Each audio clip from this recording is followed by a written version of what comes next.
பாரிஜாதம் 26 குங்கும நிற பார்டர் கொண்ட மாம்பழ நிற பட்டுப்புடவை பாந்தமாய் அஞ்சனாவை தழுவியிருக்க அவள் அருகே ஆர்த்தியை தூக்கியபடி பட்டுவேஷ்டி சட்டையில் கம்பீரமாக நின்றிருந்தான் சர்வேஸ்வரன். நந்தினியின் வேண்டுதலை நிறைவேற்ற கோவிலுக்கு சென்றபோது இருவரையும் ஒன்றாக நிற்க வைத்து அஞ்சலி எடுத்த புகைப்படம் அது. ஆம், அஞ்சுவின் பரிசோதனை முடிவு நல்லபடியாக வந்தால் அஞ்சு சர்வாக்கரங்களால் 5 ஏழை பெண்களின் திருமணத்திற்கு தாலி கொடுக்க வைத்து தொடர்ந்து 3 நாட்களுக்கு அன்னதானம் செய்ய வைப்பதாகவும் வேண்டியிருந்தாள் நந்தினி. அவள் வேண்டுதல் பலித்ததில் இன்று அதை செய்ய இருவரையும் அம்மன் கோவிலுக்கு அழைத்து வந்த போது எடுத்த புகைப்படத்தை அஞ்சலி அருணாவிற்கு அனுப்பியிருக்க அதை பார்த்தவளின் முகத்தில் அத்தனை வலி. புகைப்படம் மட்டுமல்ல, அவர்களின் திருமண அழைப்பிதழையும் அனுப்பியிருந்த அஞ்சலி, இப்போதான் அப்பா அம்மா அக்கா எல்லாரும் சந்தோஷமா இருக்காங்க, தயவு செஞ்சு கல்யாணத்துக்கு வந்துடாத என்றும் சேர்த்தே சொல்லியிருந்தாள். உடனே பெற்றோருக்கு அருணா அழைக்க அவர்கள் எடுக்கவே இல்லை. புகைப்படத்தில் இருந்த அஞ்சு சர்வாவை கண்ட அருணா விழிகளில் கண்ணீர் கசிந்தது. ஆம், அன்று அசோக்கின் வீடியோவை பார்த்ததில் இருந்தே அவளிடம் பெரும் மாற்றம். சொல்லப்போனால் அவனையும் கவியையும் அந்தரங்க கோலத்தில் கண்ட அவளால் சில நிமிடங்களுக்கு மேல் வீடியோவை பார்க்க முடியாமல் போனது. இப்பேற்பட்ட ஒருவனையா தான் உயர்வாக எண்ணி இருந்தோம் என்று சொல்லில் வடிக்க முடியா உணர்வு அவளை ஆட்கொள்ள ஒரு மாதிரி ஒவ்வாமை மனமெங்கும் விரவியது. காரணமே இல்லாமல் அருணாவின் கண்களில் கண்ணீர் வழிய அதை துடைக்கவும் மறந்தவளுக்கு என்ன முயன்றும் அன்றைய அஞ்சுவின் கதறல் கண்முன் நிறைந்தது. எந்த மனைவியும் பார்க்கக்கூடாத கோலத்தில் கணவனை கண்ட பின்னர் அஞ்சுவின் மனம் என்ன பாடுபட்டிருக்கும் என்பதையும், அவனை பிரிந்து மற்றொரு வாழ்வை தேர்ந்தெடுத்தது எத்தனை சரி என்பதையும் அவளையும் அறியாமல் உணர்த்தி இருந்தது அசோக்கின் ஒற்றை வீடியோ. அதோடு அவள் தெருவில் இருந்த மேலும் சிலரும் அவளுக்கு அழைத்து பேசியது அருணாவிடம் பெரும் தாக்கத்தை ஏற்படுத்தி இருந்தது. கண்மூடித்தனமான பொறாமையிலும் வன்மையிலும் உடன் பிறந்தவளுக்கு தான் தவறு செய்து விட்டோமே, அதைவிட இவனை பற்றி பேசி அஞ்சுவிற்கு குறையாத வழியை தானே கணவனுக்கும் கொடுத்திருக்கிறோம் என்ற விதை அவளில் விழுந்திருந்தது. அடுத்தடுத்த நாட்களில் விதை விருட்சம் பெற்று தான் செய்தது மாபெரும் தவறு என்று அருணாவிற்கு உணர்த்தியது. அதே நேரம் மருத்துவமனையில் இருந்த அசோக் தன்னை சாகடிக்கும்படி செவிலியர்களிடம் கெஞ்சி கொண்டிருந்தான். இன்று அல்ல, என்று அவனுக்கு HIV தொற்று உறுதி செய்யப்பட்டதோ அன்றிலிருந்தே தன்னை கொன்றுவிடும்படி கெஞ்சியவன் தினமும் கவியை வசைப்பாடாமல் தன் நாளை நிறைவு செய்ததில்லை. சண்டாளி, இவளுக்காக, இவ மேல இருக்கிற காதலால தானே கட்டின பொண்டாட்டிக்கிட்ட கூட நான் நெருங்காம இருந்தேன். இவளை காதலிக்கிறப்போ அவளை தொடுறது காதலுக்கு செய்கிற துரோகம்னு நினைச்சிருந்தேன். ஆனா இவ எனக்கே துரோகம் பண்ணி இப்போ என்னை இந்த நிலைமைக்கு கொண்டு வந்துட்டாளே என்று தினம் தினம் கதறிக்கொண்டு இருக்கிறான். ஆம், என்று கவிலையா மீதான மெய்காதலை உணர்ந்து அவளோடு இரண்டர கலந்தானோ அன்றிலிருந்தே அசோக் அஞ்சுவை சீண்டுவதில்லை. அவளிடமிருந்து முற்றிலுமாக விலகிவிட்டான். அதனாலேயே தன் ஜாகையை ஹாலுக்கும் மொட்டை மாடிக்கும் மாற்றியிருந்தான். அப்போதுதானே வீட்டிற்கு வந்த பிறகும் யார் தொல்லையும் இல்லாமல் கவியோடு மெய்காதலை வளர்க்க முடியும். இத்தனைக்கும் ஆரம்பத்தில் மால்டீவ்ஸ் சென்றிலிருந்தே பாதுகாப்போடு இருந்தவன் அதன் பின் தன் மனைவியாக இருப்பவள் என்ற உரிமையோடு சுதந்திரமாக இருந்ததன் விளைவை இப்போது அனுபவிக்கிறான். மகனின் டெஸ்ட் ரிப்போர்ட்டை அறிந்த ஜெயந்தியின் நிலையை சொல்லவும் வேண்டுமா என்ன? பொய், நான் நம்ப மாட்டேன் என்று முதலில் முடிவை ஏற்காமல் அழுது ஆர்ப்பாட்டம் செய்தவர் பின் மௌன கண்ணீரில் கரைந்து இறுதியில் மயங்கி சரிந்திருந்தார். ஜெயந்திக்கும் சேர்த்து மருத்துவம் பார்க்கும் நிலை என்றாகி போகவும் ரவியால் சமாளிக்க முடியாமல் அரசு மருத்துவமனைக்கு சென்று விடலாம் என்றான். என் பென்ஷன் புக் இருக்கு ரவி, அதை வச்சு ஏதாவது பார்த்துக்கலாமே என்றதும், சொல்றீங்களே தவிர கண்ணில் காட்ட மாட்டேன்றீங்க, முதல்ல புக்கை கொடுங்கம்மா, அப்போதான் கடங்காரம் பணம் கொடுப்பான் என்றிட உடனே பெரிய மகனுக்கு அழைத்தார். அருவி, உன் தம்பிக்கு இப்படி ஆகிடுச்சு என்று அசோக்கின் நிலையை எடுத்து சொல்லி ஒரு மூச்சு அழுது தீர்க்க அன்று அஞ்சுவின் பரிசோதனை முடிவை வாங்க காத்திருந்த அரவிந்தோ, இன்னும் ஏன் நீங்க 2 பேரும் உயிரோடு இருக்கீங்க? அப்படியே செத்து ஒழிங்க, ஆனா என் வீட்டு வாசப்படி ஏறிடாதீங்க, இருக்கிற ஆத்திரத்துக்கு நானே உங்களை கொன்னு போட்டுடுவேன் என்று உச்சபட்ச கோபத்தோடு கத்தி தீர்த்து விட்டான். இதோட உனக்கும் எங்களுக்குமான உறவு முடிஞ்சு போச்சு. தாயை பார்க்காத பாவம் எங்களை வந்து சேர்ந்தாலும் பரவாயில்ல, ஆனா என் கண்ணு முன்னாடி வந்துடாத என்றவனோடு மற்றவர்களும் மருத்துவமனைக்கு வந்திருந்தனர். ரிசல்ட் வர தாமதமாகும் என்றதில் அனைவரும் அருகில் இருந்த கோவிலுக்கு சென்று மனமுருக வேண்டிக் கொண்டு மீண்டும் மருத்துவமனைக்கு திரும்ப பரிசோதனையின் முடிவில் அஞ்சுவிற்கு நோய் தொற்று இல்லை என்று வந்திருந்தது. மற்றவர்கள் மகிழ்ச்சியில் துள்ளி குதிக்க அஞ்சுவால் அப்படி முடியவில்லை. என்ன அஞ்சு? அக்கா, எனக்கு வேற எதுவும் பிரச்சனை இருக்காதுன்னு தெரிஞ்சுக்க மற்ற டெஸ்ட்டும் எடுத்து பார்த்துடலாமே என்றிட அவள் உணர்வை புரிந்தவர்களும் உடனே மருத்துவரிடம் கலந்து ஆலோசித்து தேவையான பரிசோதனை செய்தனர். அஞ்சு அடுத்த திருமண வாழ்விற்கு முழு தகுதியோடு ஆரோக்கியமாக இருக்கிறாள் என்று மருத்துவர் சொல்லவும் தான் அவள் முகத்தில் புன்னகை படர்ந்தது. எவ்வளோ பயமுறுத்திட்ட, இப்ப இன்னும் கொஞ்சம் நல்லா சிரியேண்டி என்று நந்தினி சொல்ல அவளிடம் இதழ் கொள்ளா புன்னகை. சர்வா சார் கிட்ட விஷயத்தை இப்போவாவது சொல்லலாமா என்றாள் சுனிதா. வேண்டாம் சுனிதா, அதுதான் ரிசல்ட்ல ஒன்றும் இல்லைன்னு வந்திருக்கேன். அப்புறம் எதுக்கு அவரை சங்கடப்படுத்தணும்? கல்யாண வேலை எவ்வளவோ இருக்கு, இப்போ இதுவா முக்கியம் என்று அவளை இழுத்து கொண்டு கடைக்கு சென்றாள். திருமணத்திற்கு 2 நாட்களுக்கு முன்பாகவே ஏற்பாடுகளை பார்வையிட காஞ்சிபுரத்திற்கு வந்து சேர்ந்த சர்வேஸ்வரன் உடன் ஆர்த்தியையும் அழைத்து வந்திருந்தான். அது மட்டுமல்ல, அங்கிருந்த நெருங்கிய உறவுகளுக்கு அன்றுதான் திருமண பத்திரிகை வைத்தான். அதுவும் உடன் வருகிறேன் என்ற திலகாவை வேண்டாம் என்று சொல்லிவிட்டு ஆர்த்தியோடு சேர்ந்து வந்திருந்தான். என்னதான் சர்வா சொல்லிவிட்டாலும் குலதெய்வ கோவிலில் நடைபெறும் திருமணம் பற்றி ஊரில் இருப்பவர்களுக்கு தெரியாமல் போகுமா என்ன? சொந்தங்கள் அனைவருமே தங்களை சர்வா ஒதுக்கியிருப்பதில் கோபத்தோடு இருந்தனர். இன்று அவன் வருகையை அறிந்து அனைவரும் பெரிய தாத்தா வீட்டில் குழுமியிருந்தனர். அவன் ஆர்த்தியோடு நுழையவும் புரியாமல் பார்த்திருந்தவர்கள் பேச்சை ஆரம்பிக்கும் முன்பாகவே பத்திரிகையை பெரிய தாத்தாவிடம் கொடுத்தான். என்னப்பா, நீ மட்டும் வந்திருக்க, உன் அம்மாவை காணோம், அடிப்படை மரியாதை கூட திலகாவுக்கு தெரியாதா? யார் இந்த குழந்தை என்றிட சர்வாவின் மடியில் அமர்ந்திருந்த ஆர்த்தி, அப்பா நான் சுபாத்து, பாப்பா கூட விளையாடட்டுமா என்றாள் ஆர்த்தி. ஆம், கடந்த சில நாட்களில் ஆர்த்தியின் சர்வாப்பா என்ற அழைப்பு தன் போக்கில் அப்பா என்று மாறிவிட்டிருந்தது. அஞ்சுவே இதை எதிர்பார்க்கவில்லை. இயல்பாக அது நிகழ்ந்ததில் அனைவருக்குமே மகிழ்ச்சிதான். அப்பாவா என்று அவரோடு சேர்ந்து மற்றவர்களும் திகைத்திருக்க, ஆமா, இவ என் பொண்ணு என்றான்.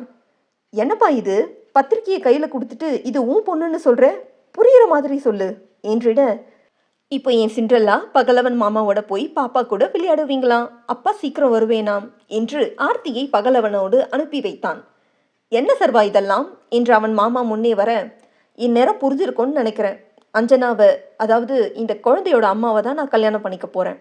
நான் காதலிச்ச அஞ்சுவுக்கு துரதிருஷ்டவசமாக வேற ஒருத்தனோடு கல்யாணமாகி அந்த கல்யாணம் இப்போ ரத்தும் ஆகிடுச்சு. இப்போ நான் பத்திரிக்கையை கொடுத்து இந்த விஷயத்த சொல்கிறது நீங்கள்லாம் கல்யாணத்துக்கு வந்து எங்களை வாழ்த்தணுங்கிறதுக்காக இல்லை.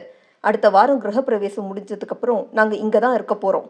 அதாவது என் பொண்ணும் மனைவியும் என் அம்மாவோடு இங்கே உங்களுக்கு இடையில தான் இருக்க போகிறாங்க என்றவனை இடையிட்டு அவன் சித்தப்பா, என்னப்பா பத்திரிக்கையை கொடுத்துட்டு இப்படி பேசுகிற, நாங்கள் கல்யாணத்துக்கு வரணுமா வேணாமா? தாராளமாக வரலாம், ஆனால் சுப காரியம் நடக்க போகிற இடத்துல என்னோட வாழ்க்கையை அலசுகிற உரிமை உங்களுக்கு இல்லைன்னு சொல்ல வரேன். அப்படி இல்லாமல் என் கல்யாணத்துக்கு மனதார வந்து வாழ்த்த நினைக்கிற யாரையுமே நான் தடுக்கலை என்றான். சர்வா, இப்படி சொல்கிற அளவுக்கு நாங்கள் என்னப்பா பண்ணிட்டோம்? ஏன் அது நான் சொல்லி தான் உங்களுக்கு தெரியணுமா என்று அழுத்தமாக அனைவரையும் பார்த்தவன், இதில் யார் என் அம்மா கிட்ட அந்த ஆளை கடைசி காலத்தில் நாங்கள் பார்க்காம போன பாவம் தான் எனக்கு கல்யாணம் ஆகாமல் இருக்குன்னு சொன்னது என்றான் அடிக்குரலில்.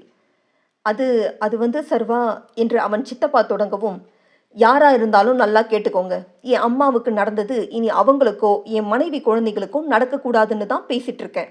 இப்போ புரியும்னு நினைக்கிறேன். நான் இங்கே இல்லைங்கிற தைரியத்தில் என்னை பெத்தவனோட சொந்தம்னு சொல்லிட்டு அனாவசியமாக நாளை பின்ன என் வீட்டுக்கு வர்றதோ இல்லை என் பொண்டாட்டியோட மனசு கஷ்டப்படுற மாதிரி பேசுகிறதோ இருக்கக்கூடாது. அப்படி ஏதாவது என் காதல் விழுந்தது சொந்தம்னு கூட பார்க்க மாட்டேன். நிச்சயம் விளைவு விபரீதமாக இருக்கும். என் கல்யாணம் தொடர்பாக உங்களுக்கு எது கேட்கணும்னு இருந்தாலும் என்ன கேட்கலாம், பதில் சொல்ல நான் தயாராக இருக்கேன் என்றவனின் குரலில் தொனித்த கடுமையில் யாருக்குமே வார்த்தை எழவில்லை. என்ன, எந்த கேள்வியும் இல்லையா என்று சர்வா கேட்கவும், சர்வா அவங்க அந்த காலத்து மனுஷங்க, அதுதான் கண்டதையும் பேசிட்டு இருக்காங்க என்று அவன் ஒன்று விட்ட அண்ணன் சொல்லவும், செல்வாண்ணா அதே தான் நானும் சொல்கிறேன். இது என் வாழ்க்கை, எனக்கு என்ன வேணும்னு நான் தான் முடிவு பண்ணணும். அன்னைக்கு எனக்கும் என் அம்மாவுக்காகவும் ஒரு துரும்ப கூட அசைக்காதவங்களுக்கு இன்னைக்கு என் வாழ்க்கையை விமர்சிக்க தகுதி இல்லை. அதை நான் அனுமதிக்கவும் மாட்டேன். எல்லாருக்கும் சொல்லி வைங்க என்று எச்சரித்து கிளம்பினான். தேவையா இதெல்லாம் உங்களுக்கு? அந்த ஆளு லட்சணத்துக்கு அவனுக்கு வக்காலத்து வாங்கி சித்தியையும் சர்வாவையும் ஊற விட்டு போக வச்ச நீங்கள் எல்லாம் இனி வாயே திறக்கக்கூடாது என்றான் செல்வம். ஆமாம் மச்சான், பெருசுங்களால் நமக்கும் இந்த அசிங்கம். இவங்க கல்யாணத்துக்கு வராமல் இருக்கிறது தான் நல்லது. நீ வா, நம்ம போய் கல்யாண வேலையை பார்க்கலாம் என்று செல்வத்தை அழைத்து கொண்டு பகலவன் வீட்டிற்கு சென்றான் பிரதாப். திருமணத்திற்கு முந்தைய தினம் காஞ்சிபுரத்தில் இருக்கும் அவன் சொந்த ஊருக்கு மதியம் போல சர்வா தவிர்த்து அஞ்சு, அரவிந்த், அஸ்வின் குடும்பம், வெங்கடேசனின் உடன் பிறந்தோர், திலகா மற்றும் அவருக்கு நெருக்கமான குடும்பத்தினர் என்று மொத்தம் 50 பேர் வந்து சேர்ந்திருந்தனர். சென்னையில் இருந்து கிளம்பும் நேரத்தில் சர்வாவுக்கு மேலிடத்தில் இருந்து அவசர அழைப்பு வந்திருக்க தவிர்க்க முடியாததால் மற்றவர்களை அனுப்பி வைத்திருந்தான். காரில் இருந்து இறங்கிய அஞ்சுவிற்கு சென்னையின் பரபரப்பு இல்லாத சற்று அமைதியான இயற்கை சூழ்ந்த சூழல் அத்தனை பிடித்திருந்தது. சர்வா ஏற்பாட்டின்படி அனைவரும் தங்குவதற்கு ஹோட்டலில் அறைகள் எடுக்கப்பட்டிருந்தது. ஆனால் மதிய உணவு பகலவன் வீட்டில் ஏற்பாடாகி இருக்க அனைவரும் அங்கு வந்து சேர்ந்தனர். நம்ம வீடா அத்தை என்று அஞ்சனா கேட்க, இதுவும் நம்ம வீடு மாதிரி தாமா, உள்ளவா என்றார் திலகா. ஒரு நிமிஷம் என்று அவசரமாக வந்த சுபாஷினி, ஆளை எடுத்துட்டு தான் அஞ்சுவை உள்ள அழைக்கணுமாமா, அம்மா சொன்னாங்க, இங்கே நில்லு அஞ்சு என்றாள். சுபாஷினியின் அன்னையும் அத்தையும் ஆரத்தி தட்டோடு வர அஞ்சுவோடு ஆர்த்தியையும் திலகா நிற்க செய்திட இருவருக்கும் ஆழம் எடுக்கப்பட்டு உள்ளே அழைத்து சென்றனர். இந்த ரூம் தான் அஞ்சு, உனக்கு பிடிச்சிருக்கா பாரு, இல்லைனா வேற ரூம் மாற்றிக்கலாம் என்றாள் சுபாஷினி. வேண்டாம், இதுவே நல்லா இருக்கு சுபா. சரி, சாப்பிட்டுட்டு கொஞ்ச நேரம் ரெஸ்ட் எடு, சாயந்தரம் எல்லாரும் கோயிலுக்கு போயிட்டு வந்துடலாம். சரி சுபா, ஆர்த்தி எங்கே காணோம்? திலகாமா அவளை கூட்டிட்டு வர சொன்னாங்க, நீயும் ட்ரெஸ் சேஞ்ச் பண்ணிட்டு சாப்பிடவா என்றிட பகலவன் வீட்டில் அவர்களுக்கான உணவு தயாராக இருந்தது. மதிய உணவை முடித்ததும் மற்றவர்கள் ஹோட்டல் அறைக்கு திரும்பிட அஞ்சனாவின் குடும்பத்தை அழைத்து கொண்டு அவர்கள் புதிதாக கட்டி கொண்டிருக்கும் வீட்டிற்கு சென்றார் திலகா. வீட்டை பார்த்ததுமே, இவ்வளோ பெரிய வீடா அத்தை என்று வெளியிலிருந்தே அதிசயித்த அஞ்சலி ஆர்த்தியோடு முன்னே சென்றாள். வீட்டின் உள்ளேயே வைத்து கட்டப்பட்டிருந்த படிக்கட்டை கண்டு ஆர்த்தி துள்ளி குதித்து கொண்டு செல்ல அவள் பின்னால் சென்ற அஞ்சலி, அத்தை வீடு சூப்பரா இருக்கு என்றபடி ஒவ்வொரு அறையாக திறந்து பார்த்து கொண்டிருந்தாள். அண்ணி, மாப்பிள்ளைக்கு சென்னையில தானே வேலை, ஆனா இங்க வீடு கட்டியிருக்கார் என்றார் ஈஸ்வரி. இத்தனை வருஷம் அரக்கோணம் சென்னைன்னு நாங்க மாறி மாறி இருந்தாலும் இது தானே ஈஸ்வரி எங்க சொந்த ஊரு. வீடெல்லாம் வித்துட்டு இங்க இருந்து அங்க போனதால அவனுக்குள்ள ஒரு வைராகியம். அந்த ஆளுக்காக என்னையும் என் பிள்ளையையும் எங்கிருந்து அனுப்புனாங்களோ அதே இடத்துல வாழ்ந்து காட்டணும்னு அப்பவே முடிவு பண்ணியிருந்தான். அவனோட வைராக்கியம்தான் இப்போ வீடா உருமாறி இருக்கு ஈஸ்வரி என்றார் திலகா பெருமிதத்தோடு. கல்யாணத்துக்கு அப்புறம் எப்படி அண்ணி என்றிட, அவனுக்கு ஒரே இடத்துல வேலை இருக்காது ஈஸ்வரி, ஆனால் கல்யாணத்துக்கு அப்புறம் இங்கே இருக்கிற மாதிரி தான் ஏற்பாடு பண்ணியிருக்கிறதா சொல்லியிருக்கான். எனக்குமே அதுதான் சரின்னு தோணுது. அஞ்சுவுக்கும் ஆர்த்திக்கும் காஞ்சிபுரத்தில் இருக்கிறது நல்ல மனமாற்றத்தை கொடுக்கும். பழைய வாழ்க்கையை பற்றின சிந்தனை எதுவும் இல்லாமல் அவங்களுக்கான வாழ்க்கையை வாழறதுக்கான நேரமும் காலமும் அவசியமும் இங்கே தான் இருக்கும் என்றவர், வீடு எப்படி இருக்குன்னா என்று கேட்க வெங்கடேசன் பதிலளிக்க முடியாமல் நெகிழ்ந்து போய் நின்று இருந்தார். என்னன்னா அமைதியாக இருக்கீங்க? சொந்தமாக வீடு கூட இல்லை, எப்படி என் பொண்ணை கட்டி கொடுப்பேன்னு கேட்டப்போ மாப்பிள்ளை 5 வருஷம் டைம் கேட்டாருமா. ஆனால் நான் புத்தி கெட்டு போய் அன்னைக்கு மறுத்துட்டேன் என்று கண்ணீரோடு சொல்ல, நான் இப்போ எதுக்கு இந்த பேச்செல்லாம், விட்டு தள்ளுங்க என்றார் திலகா. இல்லைம்மா, என் தங்கச்சி பையன் மேலே நான் நம்பிக்கை வச்சுருந்துருக்கணும், ஆனால் செய்யாமல் போயிட்டேனே. மாப்பிள்ளை சொன்னபடி வேலை வீடுன்னு செஞ்சு காட்டிட்டார். நானும் பொறுமையாக இருந்திருந்தா இன்னைக்கு என் பொண்ணு இன்னும் சந்தோஷத்தோடு இந்த வீட்டுக்கு வந்திருப்பா. நான் ஒரு மோசமான அப்பா என்றிட, இப்போதான் நீங்கள் மோசமாக நடந்துக்கிறீங்க என்று கலங்கிய விழிகளை துடைத்தபடி கணவனிடம் வந்த ஈஸ்வரி, பொண்ணு வாழ போகிற வீட்டில் இப்படி கண்ணீர் சிந்துறது நல்லாவா இருக்கு? கண்ணை தொடைங்க என்றார். பா, இப்போ மட்டும் என் சந்தோஷத்துக்கு என்ன குறை? நான் மனசார தான் இந்த கல்யாணத்துக்கு சம்மதிச்சேன். நிச்சயமாக நீங்கள் எதிர்பார்க்கிறத விடவும் சந்தோஷமாக என்னை அத்தையும் அவரும் வச்சுப்பாங்க என்று கண்ணீரின் தந்தையை துடைத்தாள் அஞ்சனா. இது போதுமா எனக்கு? வேற என்ன வேணும் என்றவர் மீண்டும் திலகாவிடம் தன் நன்றியை தெரிவித்தார். ஆமாம், அர்ச்சனா ஏன் வரல?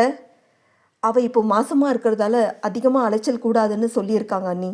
அதுக்காக அக்கா கல்யாணத்துக்கு கூட வராமல் இருந்தா எப்படி ஈஸ்வரி? அதுதான் நாங்களும் சம்மந்திக்கிட்ட பேசியிருக்கோம். முடிஞ்சா காலையில் மாப்பிள்ளை கூட அனுப்பி வைக்கிறதா சொல்லியிருக்காங்க என்றவர்கள் அன்று ஜெயந்தி அசோக்கை அடித்து விரட்டியதில் சதீஷின் பெற்றோர் முழுதாக அரண்டு போயிருந்தனர். அதோடு அசோக்கின் முகத்திரை கிழிந்த விதத்தை அவர்களால் ஜீரணிக்கவே முடியவில்லை. இப்பேற்பட்டவனுக்காகவா அஞ்சுவை பேசினோம் என்று அவர்களுக்கே தங்கள் செயல் வெட்க செய்தது. உங்க பொண்ணை தப்பா நினைச்சிருந்தோம், ஆனா இப்பதான் உண்மை புரியுது, மன்னிச்சிடுங்க சம்மந்தி என்று மன்னிப்பு கேட்டு கிளம்பியவர்கள் அதன் பின் வெங்கடேசன் வீட்டு பக்கமே வரவில்லை. என்னதான் ஒரு புறம் அவர்கள் தவறாக நினைத்தது வெட்க செய்திருந்தாலும் மறுபுறம் ஈஸ்வரி வெங்கடேசன் ஜெயந்தி அசோக்கிற்கு கொடுத்த அடி அவர்களை அடுத்து எதையும் பேசும் துணிவை கொடுக்கவில்லை. அதனாலேயே பத்திரிகை எடுத்து வந்த போது அமைதியாக வாங்கி கொண்டனர்.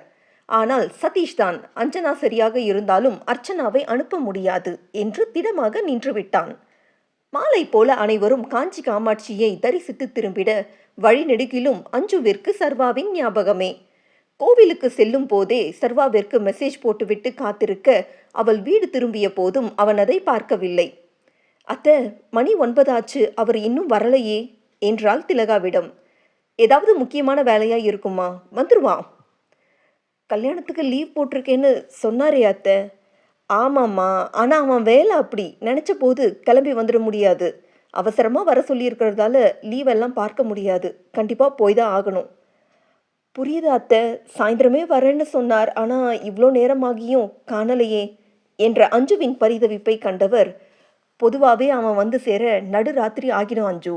ஆனால் என்னாச்சு ஏதாச்சுன்னு நம்ம தவிச்சு போயிடக்கூடாதுன்னு லேட் ஆகிற மாதிரி இருந்தால் கண்டிப்பாக ஃபோன் பண்ணி சொல்லிடுவான் என்று அவர் சொல்லி கொண்டிருக்கும் போது சர்வாவிடமிருந்து அஞ்சுவிற்கு அழைப்பு வந்தது. அத்தை, அவர்தான் கூப்பிடுறார் என்றாள் புன்னகையோடு.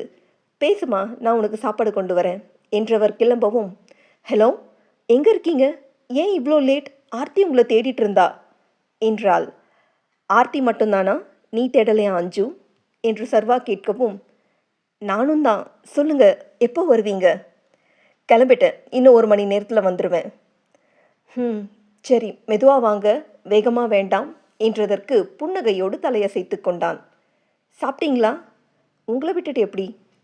சரி, நீ சாப்பிட்டியா? சிண்ட்ரெல்லா சாப்பிட்டாச்சா? இன்னும் இல்லை, உங்களை விட்டுட்டு நாங்கள் மட்டும் எப்படி சாப்பிட முடியும் என்றாள் அஞ்சுவும். சரி, என்ன பண்ணிகிட்ருக்க என்றான் சிரிப்போடு. அத்தைக்கிட்ட பேசிகிட்டு இருந்தேங்க. ஓகே, அப்படியே பேசிட்டு இன்னும் கொஞ்ச நேரத்தில் நான் வந்துடுவேன் என்றவன் சொன்னது போலவே வந்து சேர இருவரையும் அமர்த்தி உணவு பரிமாறினாள் சுபாஷினி.